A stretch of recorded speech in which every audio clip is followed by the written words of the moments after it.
dans le prochain épisode de Un si grand soleil. Tandis que l'inquiétude monte pour Carole Martinez, Lucille se voit offrir une opportunité professionnelle. Pendant ce temps, l'étau se resserre autour de Jade. Attention, les paragraphes qui suivent contiennent des spoilers sur l'épisode d'Un si grand soleil diffusé demain soir sur France 2. Si vous ne voulez rien savoir, ne lisez pas ce qui suit. Vendredi 15 juillet dans Un si grand soleil. L'inquiétude monte pour Carole Martinez. Bruno Drieux, le chauffeur de Philippe Verneuil, a été retrouvé mort dans sa cellule. D'après les premières constatations, ce dernier aurait été assassiné. Comme Carole pourrait être la prochaine sur la liste, Bouvet va donc renforcer sa sécurité. Sans attendre, il se rend dans le mobile home de Carole mais cette dernière n'est pas là. En effet, elle est avec Gary pour l'aider à distribuer le petit déjeuner aux clients du camping.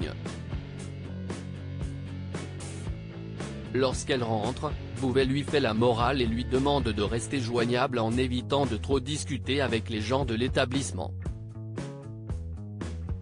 Pendant ce temps, Manu interroge le codétenu de Bruno qui assure que celui-ci ne voulait pas mourir. Selon lui, il en voulait beaucoup à son patron de lui avoir fait porter le chapeau et voulait même se battre pour le faire tomber. Plus tard, Guillaume apprend à Carole que le chauffeur de Verneuil a été retrouvé pendu dans sa cellule et que tout porte à croire qu'il s'agisse d'un meurtre. Terrifiée, Carole craint d'être la prochaine. Au moment où Gary frappe à sa porte pour leur soirée-jeu, Carole ne répond pas et se met à pleurer. La nuit tombée, Aurore et Enzo sont au 101 pour boire un verre. Lors de leur discussion, Aurore ne peut s'empêcher de remarquer à quel point il est mature. D'ailleurs, elle ne sent pas vraiment leur différence d'âge.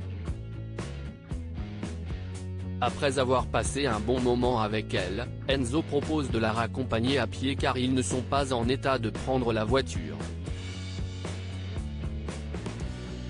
Remarquant qu'elle a froid, Enzo pose sa veste sur ses épaules.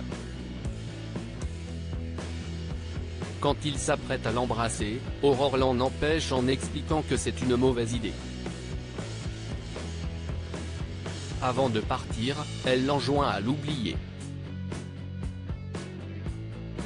Lucille se voit offrir une opportunité professionnelle à Kim est à la recherche d'un appartement pour lui et Lucille montre à Élise ses dernières trouvailles. Envisageant de fonder une famille avec la femme qu'il aime, le policier voit les choses en grand. En parallèle, Alice donne un coup de main à Noémie qui prépare une action environnementale contre la pollution du bitume. À cette occasion, la mère d'Arthur fait la connaissance de Rémi, un jeune garçon que Noémie a connu lorsqu'il faisait des séances d'équithérapie. Comme le courant est immédiatement passé entre eux, la jeune femme lui a proposé de travailler pour elle. En fin de journée, Hakim rentre avec un bouquet de roses pour Lucille. De son côté, cette dernière l'informe qu'elle a été retenue pour un poste de correspondante permanente à Barcelone. Si la journaliste est folle de joie, ce n'est pas le cas du policier. Lorsqu'elle émet l'idée qu'il prenne une année sabbatique pour la suivre, Hakim rétorque qu'il n'a aucune envie d'arrêter de travailler. Seulement, Lucille semble déjà avoir fait son choix, ce qui agace fortement Hakim qui préfère sortir faire un tour. Ludo annonce quant à lui à Bilal et Davia qu'il va participer à l'opération que mène Noémie. Étant donné la manière dont les choses se sont terminées entre eux, ses amis lui conseillent de la prévenir. L'étau se resserre autour de Jade et la police continue d'enquêter sur les cambriolages et Thierry a pu identifier Alban sur les images de vidéosurveillance. Selon ces informations, le complice de Jade est parti en vacances à Dubaï avec son véritable passeport. Thierry et Manu décident donc de laisser tomber la filature de Ludo et d'attendre le retour d'Alban pour le coincer.